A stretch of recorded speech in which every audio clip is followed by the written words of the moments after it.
प्रत्येक व्यक्तिंकर सफलता पथरे संघर्ष थाए। संघर्ष बिना जय प्राप्त हो पारिबा नहीं।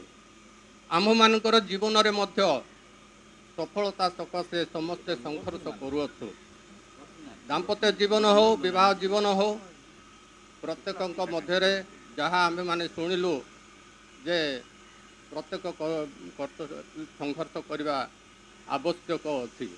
ख्रीष्टीय जीवन में संघर्ष एक हालका सहज मध्य जहाँ आज नानी जोईंकर हीरक जयंती उत्सव मु ईश्वर वाक्य सह शुभेच्छा जणाइबाक इच्छा करे। जहाँ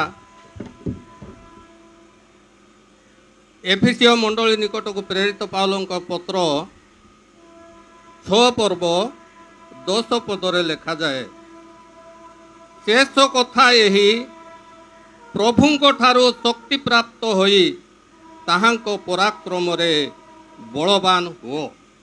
केवल तांकर शक्ति अर्थात आम माने शारीरिक भावे आत्मिक भावे शक्ति प्राप्त होगा एवं समस्तंकर आगरे सफलता प्राप्त समस्ते सफलतार स्वाद चाखी पारिबा।